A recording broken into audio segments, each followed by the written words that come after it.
So I'm going to just, well, I'm going to start my slide sharing in a minute or so. I just wanted to say, well, thank you, Steve, for the opportunity to present tonight and to share my experiences visiting migration hotspots. Visiting migration hotspots is a strategy that I have used now for several years to maximize my opportunities to photo document many bird species in one location. And that is really important when you're trying to maximize the number of birds that you see on a trip. And the program that I have prepared for this audience tonight is largely focused on birds that are not commonly seen in the West. So with that, I'm going to go ahead and share my screen. And okay, hopefully this will go okay. Let me just bring my first slide up here. Can you see my slide? I don't hear anyone. Anyone? Yes, we do. We do see it. Excellent. Okay, great. So I'm gonna start with the agenda, which is basically an introduction to myself, to the project, followed by the equipment that I use based on my style of photography. And then I will proceed to describe my experiences at Magee Marsh in Ohio, South Padre Island in Texas, and Dry Tortugas in Florida. So this is a very recent picture of me in LA at the LA Arboretum. And as Steve mentioned, I was chasing parakeets. And so I was able to find a couple, specifically the yellow chevron parakeet, which is now in the ABA checklist. So, and here I'm holding my ultralight Olympus camera. This is my favorite camera right now. It's something that fits my style. It's very lightweight and I can carry that camera all day long. So I enjoy going out of town. I enjoy vacationing around birding locations all over North America, and in the process of adding new species to my bird life list. I've been an SCBAS BABP member since 2008. And I have two online photo galleries in Flickr. I post some of my better pictures, and in P-Base, anything goes, the good, the bad, and the ugly. When you're listing birds and photo documenting birds, not every picture that you take is good, but if it's a bird that I've only been able to photo document once, it goes on P-Base. So one of my goals, as Steve mentioned in passing, is to photo document all of the regularly breeding birds in the ABA continental area. And the continental area excludes Hawaii. Someday I like to go to Hawaii and photograph their birds, but it's not part of my project, and it was not, originally when I conceived this goal, it was not, Hawaii was not even part of the ABA area. So, and I want to qualify this statement because I'm only going after the regularly breeding birds in the ABA. There's some birds that are vagrants that only show up once or twice in the ABA area. Those are not the birds that I'm targeting. Having said that, if there's a new vagrant that shows up in the area, I'll go and photograph it. I have now 713 species photographed in the continental area, and the most recent lifer, as Steve mentioned, was the oriental turtle dove that showed up just a mile and a half away from our house in Palo Alto. Regarding the equipment that I use, now I'm using Olympus. I like the image stabilization and the lightweight of the camera equipment that I have now. I used to shoot Canon. I shoot Canon for many years. I had the original 7D and the 7D Mark II. And when I realized that Canon wasn't coming with the Mark III, I started to look at alternatives, and top of my list was to find the most lightweight piece of equipment that I could find that would give me the, the quality that that was similar, if not better than what I was photographing with, which was the Canon 7D Mark II. So just a little bit about the camera that I use is a micro four thirds camera, which means that it has a 2x crop factor. And what it means is that I have optically it's a 300 millimeter lens, but the field of view is that of a 600 millimeter lens. So optically, it's not really 600. I call it a bootleg 600 lens. But I've been getting really good results with it. And the picture that I show on the right is that of a box swift. This was a bird that I have photographed before and never well. And I found once I started using the camera, I started understanding all the features in the menus, and I came upon this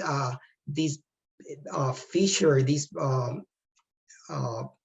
capability to set the autofocus range on the camera itself, which I thought was fascinating because you know our telephoto lenses offer a focus limiter switch, but it's on the lens itself, and a lot of the time it's either the whole range or just starting at 4 or 5 meters to infinity. Well, I never really photographed birds at infinity, and I wish that I was able to narrow that range, and I can do that in the Olympus camera, and you probably can do it in your other cameras if you look in your menus.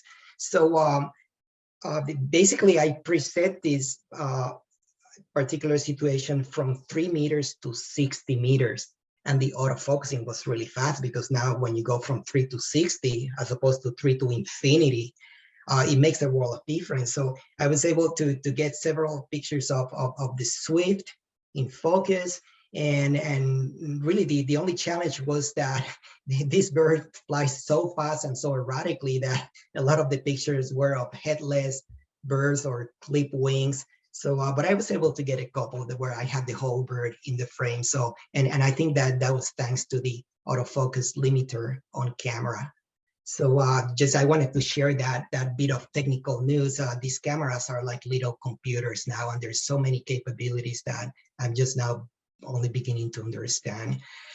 In terms of my photo style, I don't really use a tripod. I like to photograph handheld, and the combination of the camera and the lens that I have is almost 8 stops of image stabilization. It's mind-boggling. And then I shoot shutter priority. I'm trying to freeze motion.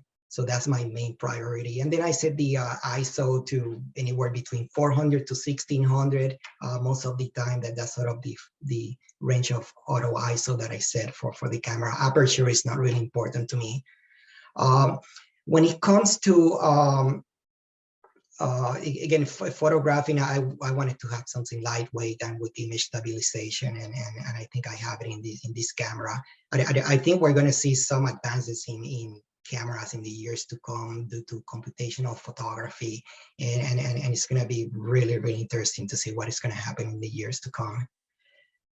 So let's see, moving on.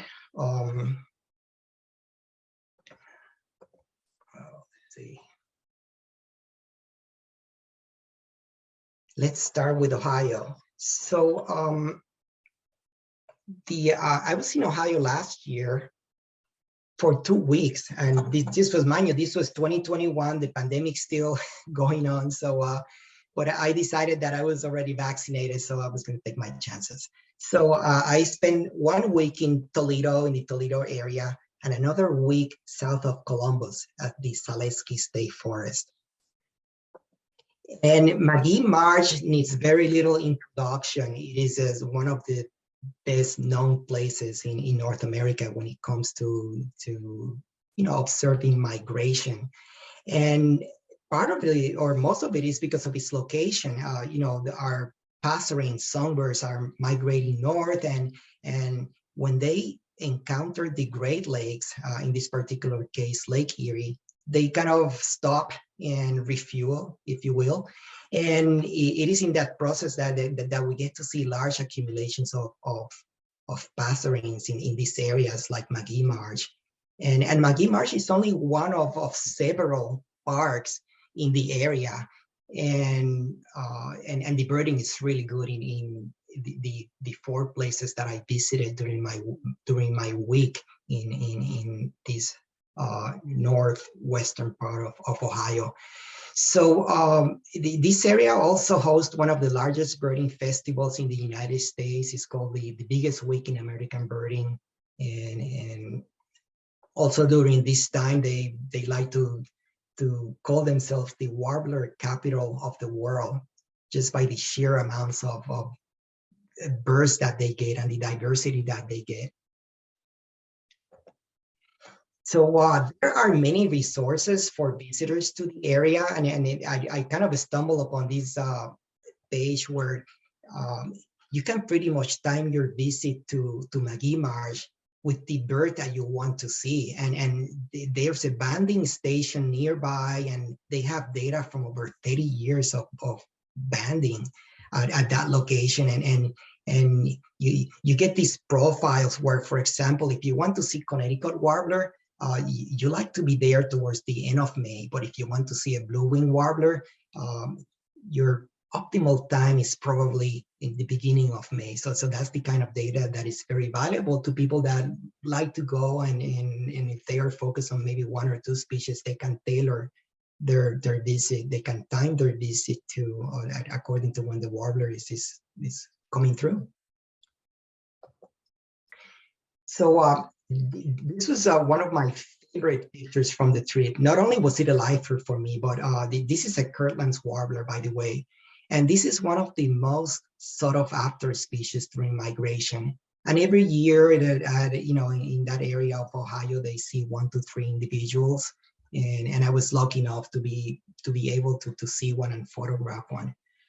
It was coincidental. I was on one of the boardwalks, and there was this commotion, and people were running toward one of the parking lots, and I heard that there was a Kirtland warbler, and I found myself in that parking lot alongside 50 other birders. And it was really a neat experience. The Kirtland warblers is a great story. It is the recovery of the species that was almost extinct. And it has to be one of the great conservation stories in our lifetime. Their numbers have increased now to the point where this species has been removed from the federal list of endangered species. So wonderful job. Some of the other warblers that I saw was Cape warbler. In this picture, the warbler is gobbling up a green caterpillar, and I think hopefully you can see the caterpillar in the bill. I saw several Cape May warblers while I was there. I was there right at the beginning of May, so it's not really the peak time where you get the most diversity.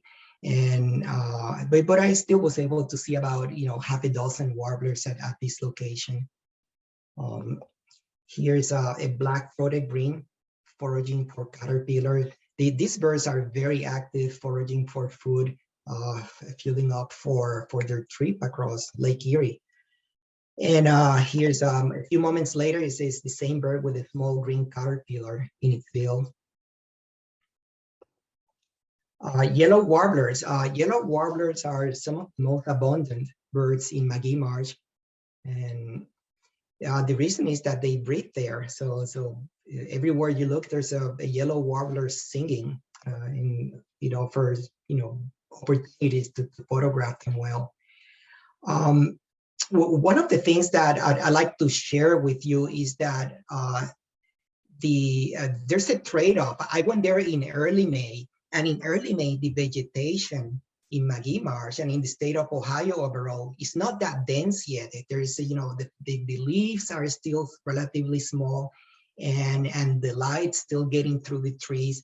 But, I was told that if I were to be there 2 weeks later or 3 weeks later toward the end of the month of May, it will be a completely different story, because the trees will be full of leaves, and it will be much darker, and it will be a lot more challenging to get clean pictures of birds. So that's just a tidbit of information that I learned when I was there.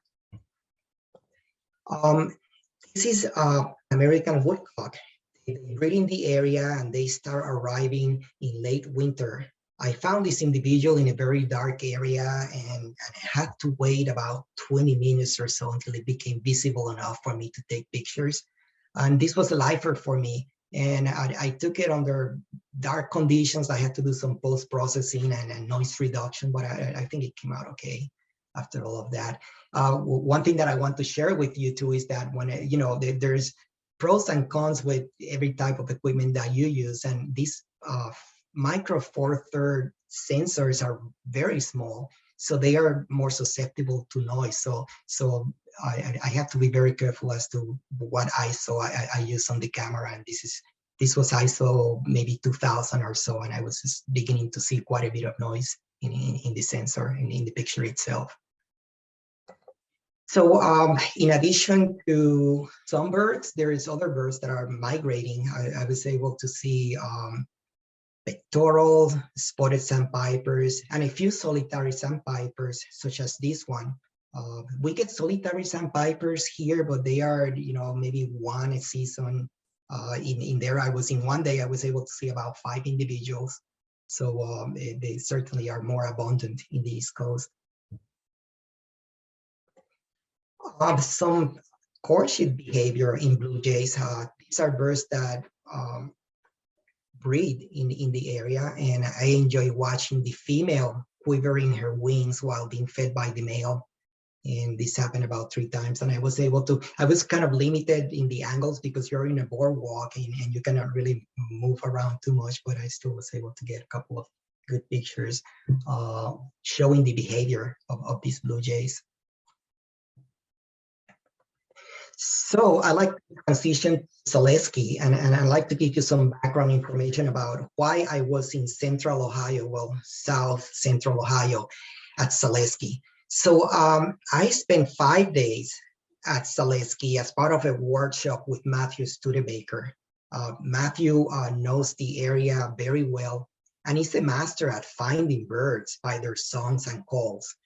So toward the end of the workshop, I started to recognize some of the most common bird songs myself, which I really enjoy. And I got to tell you, the quality of our sightings and the variety of birds that we saw was excellent.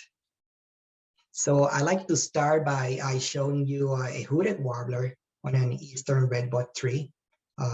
They have some very colorful flowers and trees in that part of Ohio. So we were trying to get the birds to photograph these birds on these types of trees. So here's another bird that was perched on a redwood tree, a summer tanager. And these birds, by the way, breed in the park. So now it sort of, for me, felt like I was coming full circle, right? These were not lifer birds for me. These were birds that I had seen in migration, but now I was seeing them in their breeding range. So that was really fascinating to me. But here's a cerulean warbler in white dogwood. We have the opportunity to see multiple individuals, and some better than others, but there was certainly good cerulean warbler habitat in the park. So this is one of my favorite trips, favorite pictures from the trip, and it really reminds me of the dioramas that you see at a National History Museum.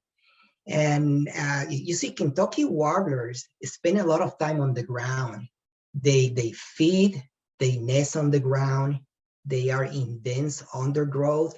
And this picture captures many of these elements. So that's the reason I consider it to be one of my favorite pictures. It's a warbler that I had seen before in migration, but now I'm seeing it doing what it does when it's in its breeding ground. So I found that fascinating. Here's another bird that spends a lot of time on the ground. It's a ground nester, the ovenbird. And in here it was perched on a log. Just a few feet off the ground. Prothonotary warblers.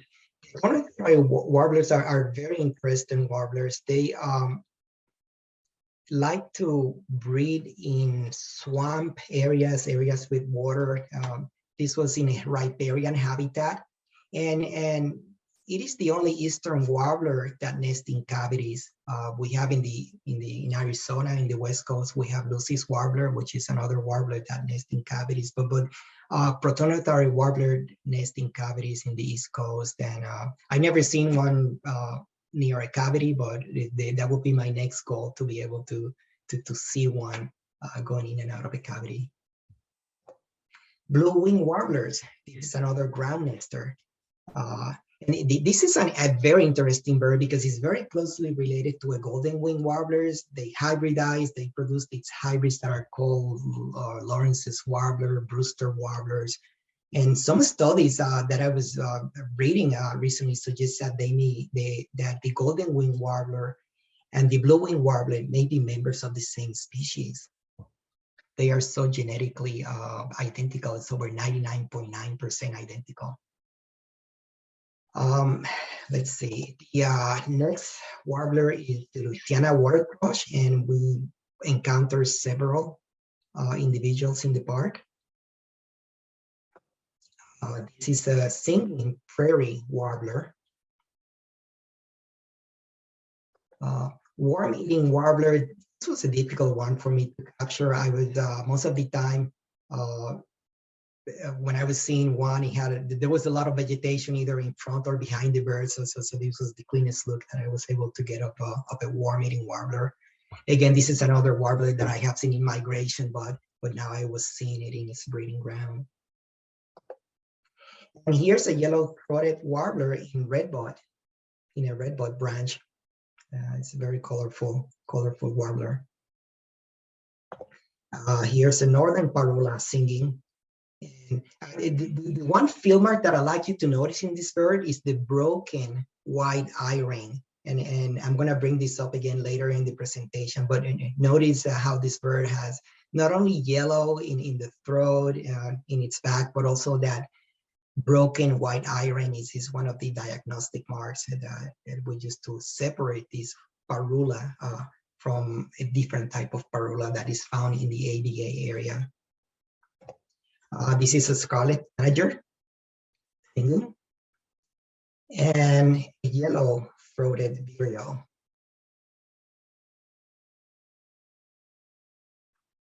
So I'd like to move on to the next migration hotspot, which is South Padre Island in Texas. South Padre Island is very close to the Gulf of Mexico. It's on the Gulf. And it is a fantastic place to see migrating birds. I also like to mention about another migrating spot that we found almost coincidentally in South Llano State Park in Junction, and this is already in Central Texas. And another place that is just a wonderful place, if you're a lister, if you're looking to increase your life list, King Ranch is a place that has two highly sought after species of birds that we wanted to see while we were there. So let's start with South Padre Island. Bernie and I visited South Padre Island in 2017, and we had a great time over there. They have a birding and nature center catering to birders, visitors, and they have a convention center that is right next door.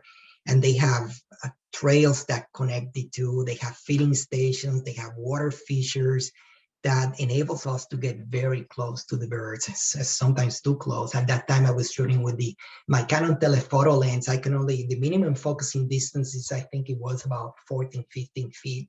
And there were some times where I didn't have the distance to photograph the birds because they were that close. And when you're in a boardwalk, you cannot really move around too much. So you were constricted by, the limitations of the space. So let's see what else I can say about South Padre Island. South Padre Island is the world's longest barrier island. And it is really the first landmass that birds see when they cross the Gulf of Mexico. They come from places like southern Mexico or Central America, and they are looking for land after crossing the Gulf of Mexico, and then South Padre Island is one of the very first places that they see. So these birds are coming in and they are tired, they are hungry. It's really not uncommon to find warblers on the ground. This was really interesting to me. So you see them on the boardwalks, exhausted, and they land on the ground, and you have to be careful not to step on on them. So and there's I was able to kind of isolate this one individual, but mind you that we were not the only ones there. There's hundreds of people visiting these places at this time of year. So it's very crowded and noisy, but the birds are there, and they are so tired, so hungry that they don't. I guess they don't mind all that commotion. So the other opportunities to see birds like the black and white warbler and black-balled warbler. This is a bird that I had seen in Alaska before. I saw it in Dry Tortugas, and it just amazes me that that a black-balled warbler can migrate in the way that they migrate. They during the fall migration, these warblers will travel all the way from their breeding grounds in places like Alaska, nonstop, over the Atlantic Ocean, all the way down to South America, to countries like Venezuela. Non-stop, 70 hours, non-stop flight. That is mind-boggling. Of course, during the spring migration, they have a slightly different strategy because from South America, they kind of make stops in places like Jamaica or Cuba, and before they land in the States, in Florida, and occasionally in Texas. So that's the reason we can see them in the spring migration. But you probably will never see a black-balled warbler in the fall because they take that non-stop flight all the way down to South America. Here's a golden wing warbler. This is I show you in Zaleski the blue-winged warbler. So this is the closely related golden wing warbler, and they hybridize with each other. Really good views. Again in those boardwalks, trails, you don't have too much room to move, but we were able to get a good picture, good views of this warbler. Missy warbler. There were several individuals and just very, very close. So I was able to get almost full frame pictures of this bird. There's a Baltimore oriole. 6 inches to the right of this bird, there was an orange cut in half, and the volunteers at these places, they take care of the feeders. They cut up oranges in half, put them in trees so that the orioles in particular can come in and feed and replenish the spent calories that they use during migration. Here's another oriole, the orchard oriole, which is the smallest oriole in the ABA area. And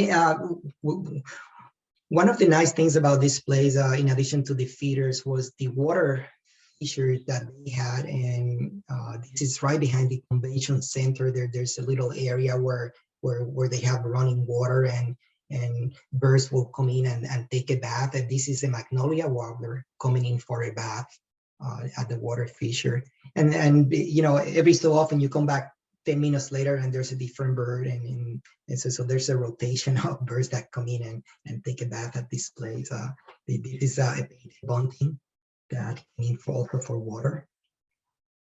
So in addition to the songbirds, there were many other birds in the area, including this steel sandpiper in breeding plumage.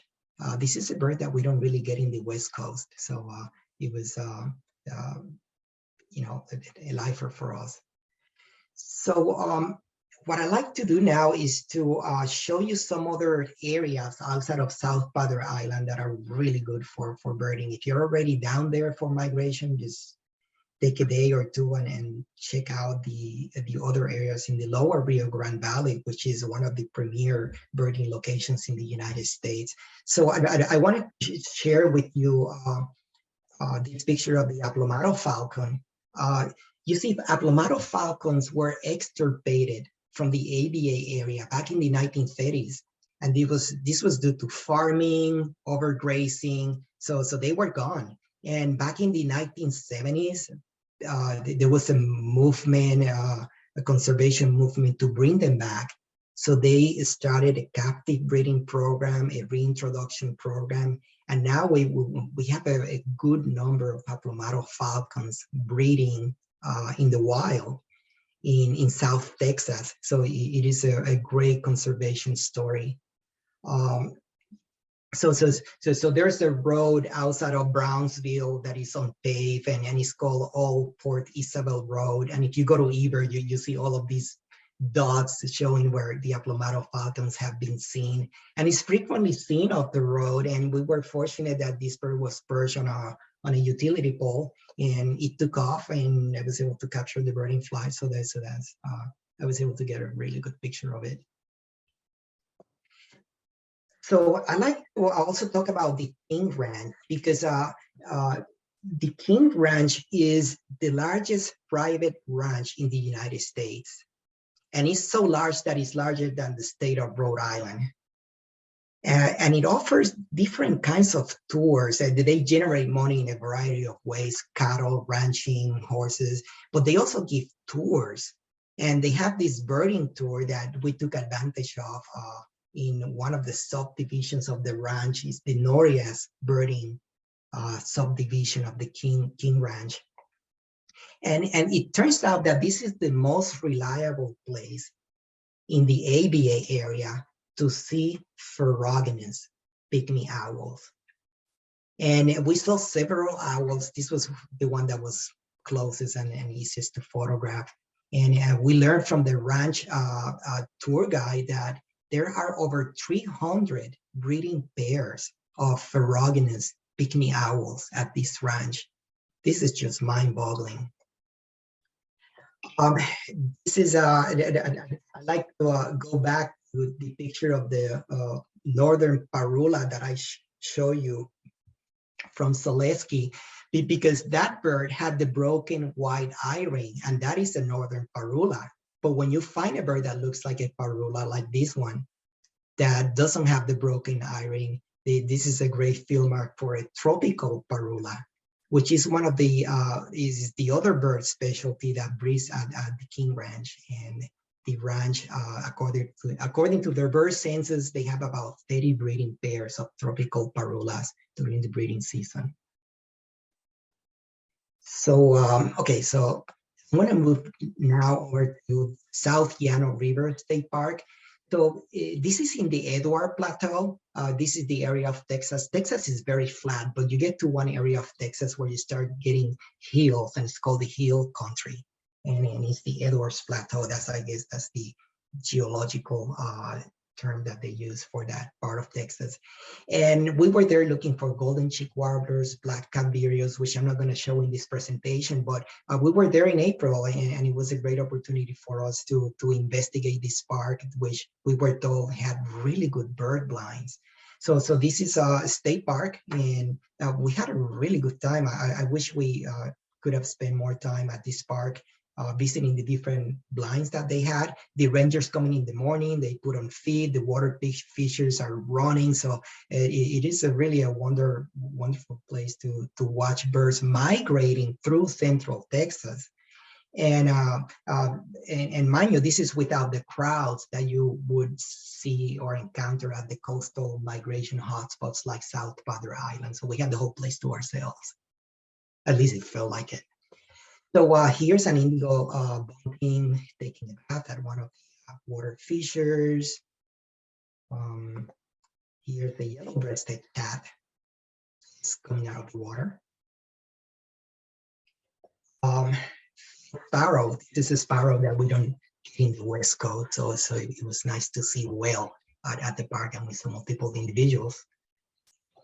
And here's a Dixie. So this is another bird that we don't think in California. So I was undecided whether to capture the front, to show the front or the back of the bird. I find both sides very attractive, so I combined the two pictures. It's the same individual. It was just moving, in the branch. So that was neat. So I'd like to move on to the next migration hotspot, and Dry Tortugas. So the Dry Tortugas National Park is They claim to be the most remote national park in the United States. And the way you get to Dry Tortugas is not by a road, because the road ends in Key West. So you have to get there by private boat, or there's a ferry, there's the Dry Tortugas National Park ferry, or by seaplane. So there's ways of getting there. This is a satellite view of Jefferson, which is in one of the 7 islands that comprise the Dry Tortugas National Park. Dry Tortugas National Park, the islands are about 68 miles away from Key West, and we got there by boat. We were part of a birding tour with Florida Nature Tours, and this was back in 2015. And we spent 3 nights on the boat, and we ate our meals, we had our cabins, and it was very comfortable. It was about a dozen birders and the crew. So it was a large vessel. It was very comfortable. And these are some of the pictures, a couple of pictures that I took. Once you're in that fort, the interior area of the fort is about almost 10 acres of green lawn and trees.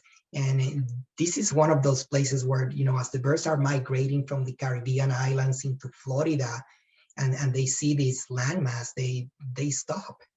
And there's a small water fountain in a corner of the park, and that's a magnet for birds. So I photographed a lot of birds in that coming to the water fountain. The picture on the right is overlooking past the walls of the fort. The fort actually has a moat, and it was never a functional fort. It was never completed. And there's a very interesting history behind this fort that I don't have time to go to. But there's a moat, and then there's a small strip of land where, with a small marina where we disembark it every morning. So one of the reasons that birders come to Dry Tortugas is, well, 2 reasons. Migration is excellent, but also the park boasts the only significant breeding colonies of brown noddies and sooty terns in the United States. And during the breeding season, you get to see that, these colonies of birds in the thousands that nest in some of the islands in Dry Tortugas. So we had great opportunities to see the brown noddy. This is one noddy searching for nesting material. Here's another bird coming in for a landing, and it was really neat to see them coming back and forth.